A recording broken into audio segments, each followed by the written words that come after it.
जा रहे हैं इंट्रोडक्शन टू फिजिक्स। आपको मैं बता दूं ये सीरीज नई शुरू हो रही है। फिजिक्स के +1 के जो जितने भी आपके टॉपिक है इस सीरीज में कवर किए जाएंगे। तो this is Rohit Thakur. Please our channel को लाइक शेयर और सब्सक्राइब करना मत भूलिएगा। तो चलिए शुरू करते हैं टॉपिक।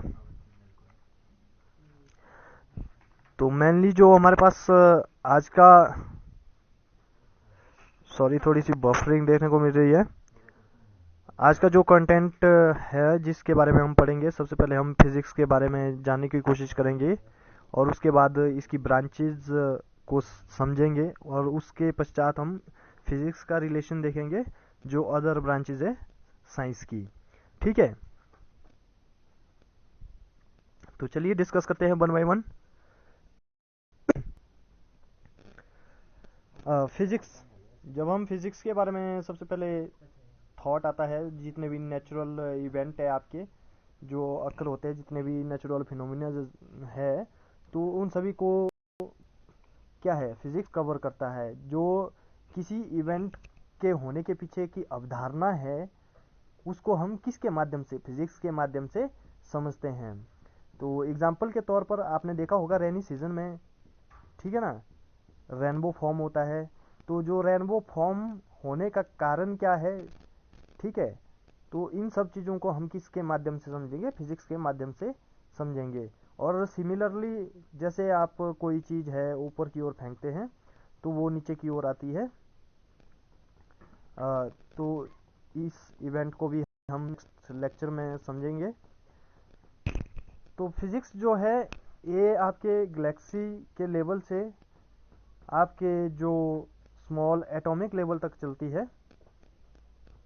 इसमें जितने भी आपकी फिजिकल बॉडी है या मैटर है, जो भी ये हमारा होल ब्रह्मांड कंसिस्ट करता है, जितनी भी चीज़ों को, तो वो सभी क्या है फिजिक्स के अंतर्गत कहीं ना कहीं आती है, क्योंकि कहीं ना कहीं उन चीज़ों को हम समझने की कोशिश करते हैं फिजिक्स के माध्यम से। तो फर्स्टली जैसे कि फिजिक्स को मेनली जो 6 आपके पास ब्रांचेस है उनमें डिवाइड किया गया है। तो इसमें हमारे पास मैकेनिक्स आता है। मैकेनिक्स देखिए, मैकेनिक्स जो है मेजॉरिटी डील करता है किससे, मोशन से। जो मोशन किसके, किसी फोर्स के इन्फ्लुएंस में आकर होता है तो उसको हम क्या बोलते हैं, मैकेनिक्स बोलते हैं। इसमें आपका लीनियर मोशन हो गया, सर्कुलर मोशन हो गया, जो ऑसिलेटरी मोशन है, ये सब ही कवर होता है। और साथ ही साथ में मोशन ऑफ फ्लूइड भी इसमें कवर होता है। तो नेक्स्ट है ज्योमेट्रिकल ऑप्टिक्स। ज्योमेट्रिकल ऑप्टिक्स में मेनली क्या है, ऑप्टिक्स में हम क्या है लाइट के बिहेवियर को समझेंगे और जो वेरियस टाइप के मीडियम है, उन मीडियम में लाइट कैसे बिहेव करती है उस चीज़ को हम इसमें समझेंगे। फिर नेक्स्ट है इलेक्ट्रिसिटी और मैग्नेटिज्म। इलेक्ट्रिसिटी और मैग्नेटिज्म की जब हम बात करते हैं तो इसमें क्या है, सबसे पहले हम इंटरेक्शन जो होती है इलेक्ट्रिक फील्ड और मैग्नेटिक फील्ड में, तो आज हम सभी को पता है कि जो मेन नीड है हमारी आज की डेट में एनर्जी ही है। तो एनर्जी के बिना तो आज के इस एरा में हम कुछ चीज़ सोच भी नहीं सकते। इतना काफ़ी इम्पोर्टेंट चीज़ हो गई है एनर्जी। तो इसमें हम बेसिकली जो इलेक्ट्रिक फील्ड और मैग्नेटिक फील्ड का इंटरेक्शन को समझेंगे। और फिर नेक्स्ट आता है हमारे पास थर्मोडाइनमिक्स। जब हम थर्मोडाइनमिक्स की बात करते हैं, थर्मोडाइनमिक्स में क्या है, इसमें हम हीट को पढ़ेंगे और इसकी एनर्जी को पढ़ेंगे कि किन किन फॉर्म में ये ट्रांसफ़र होती है, ठीक है ना, बाकी एनर्जी में। फिर उसके बाद आता है atomic physics. Okay, sorry for जो बीच में मिस प्रोनाउंसिएशन हो रही है उसके लिए। तो एटॉमिक फिजिक्स में क्या है, हम जो पार्टिकल है आपके उसका बिहेवियर समझने की कोशिश करेंगे एटॉमिक लेवल पे, जो कि काफ़ी छोटे होते हैं पार्टिकल। तो उस चीज़ को हम इसमें एटॉमिक फिजिक्स में समझेंगे और जो उसकी एनर्जी चेंजेस है उसको भी इसी में हम समझेंगे। फिर बाद में आता है हमारे पास वेव। देखो वेव जो वैसे देखा होगा आपने, जब वेव का जो मोशन होता है कुछ इस तरह का होता है, प्रोपेगेशन, तो जाहिर सी बात है इसमें ट्रांसफर ऑफ एनर्जी भी होता है।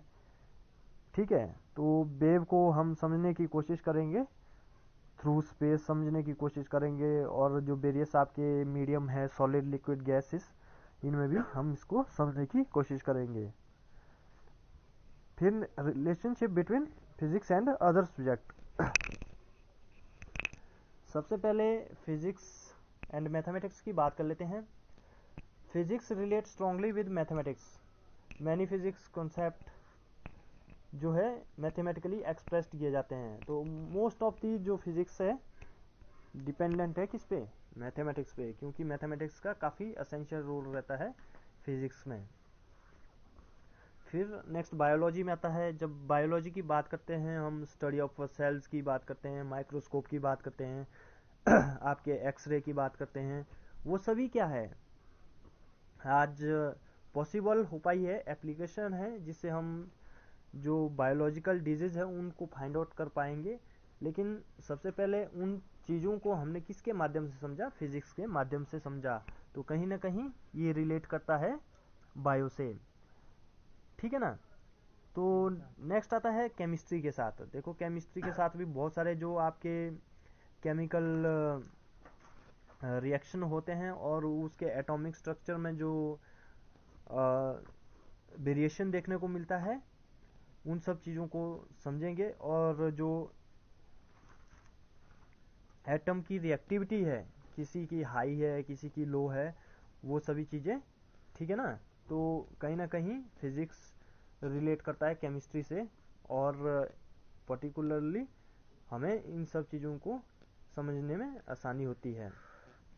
नेक्स्ट आता है फिजिक्स एंड रिलीजन। देखो रिलीजन के साथ तो बहुत बड़ी वॉर है, वैसे देखा जाए तो काफ़ी टाइम से अंधविश्वास से घिरा हुआ या समाज रहा है जब आप हिस्टोरिकल बैकग्राउंड को देखते हैं। लेकिन उसके बावजूद भी जैसे वेरियस तरीके के लॉजिकल एक्सप्लेनेशन जब लोगों के द्वारा देनी शुरू हुई, तो कहीं ना कहीं इस पे जो धार्मिक आपकी ऑर्डर लाइननेस है उसमें कहीं ना कहीं कुछ प्रभाव तो ज़रूर पड़ा है। क्योंकि अब काफ़ी ज़्यादा प्रॉब्लम सॉल्विंग थिंकिंग या लॉजिकल जो थिंकिंग है वो काफ़ी ज़्यादा डेवलप हो रही है जो आज के सिनेरियो में। फिर नेक्स्ट समझेंगे फिजिक्स एंड जियोग्राफी। देखो फिजिक्स और जियोग्राफी का बहुत पुराना रिश्ता है। जैसे कि हम समझते हैं आज एक खास टर्म मेनली जो कि क्लाइमेट चेंज की है, काफ़ी ज़्यादा यूज़ की जाती है। तो आपने देखा होगा कहीं ना कहीं उसका रिलेशन कहाँ से है। जब हम इवेंट को समझने की कोशिश करेंगे, ठीक है ना, किसी इवेंट को, मान लीजिए कोई डिफॉरेस्टेशन हो रहा है, ठीक है ना, काफ़ी ज़्यादा हार्म तरीके से, तो इससे क्या है आपके क्लाइमेट में प्रभाव पड़ेगा, और जो आपका क्लाइमेट है उसमें ड्राइनेस आएगी, जिस कारण आपका जो वर्षा का जो पूरा चक्कर है उसमें क्या है डिफरेंस देखने को मिलेगा। आप सही तरीके से खेती नहीं कर पाओगे, या कुछ और अदर फैक्टर है उन सब चीज़ों पे अच्छे से अप्लाई नहीं कर पाओगे, ठीक है ना, डेली लाइफ में। तो जियोग्राफी में इसका काफ़ी अहम रोल रहता है।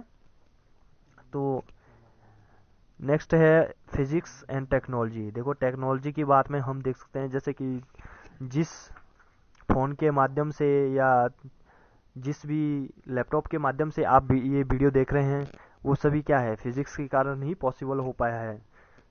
जितने भी आपके कंडक्टर है, सेमीकंडक्टर है, वो सभी क्या है फिजिक्स की ही देन है। क्योंकि पहले हमने क्या है, मैं फिजिक्स में जो सबसे मेन चीज़ यही है कि जितने भी आपके फिजिकल ऑब्जेक्ट है, वो छोटे से छोटे नैनो पार्टिकल से लेकर या क्वार्क्स से लेकर आपका बड़ा से बड़ा जो मैक्रो लेवल के पार्टिकल है, पार्टिकल क्या सॉरी बॉडीज है, उन सभी में क्या है फिजिक्स अप्लाई होती है। फिजिक्स अप्लाई होने का मतलब ये है कि हम फिजिक्स के अंतर्गत ही उन सब चीज़ों को समझते हैं कि जो घटनाएं हमारे सराउंडिंग में घट रही है। ठीक है। तो फिर कम्युनिकेशन की बात कर लेते हैं। कम्युनिकेशन में आपने देखा होगा आज फिजिक्स का यूज़ कम्युनिकेशन के लिए किया जाता है। आप सैटेलाइट कम्युनिकेशन की बात करो, फिर उसके बाद जो इंटरनेट है, फाइबर ऑप्टिक्स है, एक्सेट्रा है। तो जैसे शिप को डिटेक्ट करने के लिए सोनार है आपका, ठीक है ना, रडार है, ये सभी चीज़ें क्या है, फिजिक्स की ही देन है। तो नेक्स्ट जो इंडस्ट्रियल एप्लीकेशन की बात कर लेते हैं, थोड़ी बहुत हमारे पास है। तो इसमें आपने देखा होगा कि जैसे कि आज वेरियस तरह के हम डिफेंस आइटम बनाते हैं, कोई वॉरशिप बनाते हैं या टैंक बना रहे हैं, वेरियस तरह की मिसाइल बना रहे हैं। तो ये सभी पॉसिबल हो पाया है किसके कारण, फिजिक्स के कारण। क्योंकि हमने अपने सराउंडिंग के एटमॉस्फेयर को समझने में कहीं ना कहीं बहुत ये उपलब्धि हासिल कर ली है, जिस कारण से ये पॉसिबल हो पाया है कि हम क्या है, कोई मिसाइल टेस्ट कर रहे हैं, या हम सैटेलाइट अर्थ से कहाँ भेज रहे हैं, दूसरे किसी प्लेनेट पे भेज रहे हैं, ठीक है ना। तो काफ़ी ज़्यादा यूज़ होता है। तो एनवायरमेंट इंडस्ट्री में भी, जैसे एनवायरमेंटल नहीं, इंटरटेनमेंट इंडस्ट्री में आप देख लो, तो इसमें भी फिजिक्स का काफ़ी ज़्यादा रोल है। जैसे वीएफएक्स आपने देखा होगा, कार्टून्स वगैरह देखे होंगे, ठीक है ना। तो जो फिजिक्स का नॉलेज है, तो ये ब्रॉड है। तो फिजिक्स एक तरह से अपने आप में ही एक ब्रॉड सब्जेक्ट है, क्योंकि हर एक सब्जेक्ट को ये कवर करता है। वैसे तो इसकी बहुत सारी ब्रांचेज है, लेकिन आज हमने कुछ एक ब्रांचेज कवर की, तो पूरी तरीके से सभी को कवर नहीं कर पाएंगे। आई होप आप इस लेक्चर को लाइक करेंगे। Thank you for watching and giving your precious time. तो लाइक और शेयर सब्सक्राइब करना मत भूलिएगा इस चैनल को। Thank you.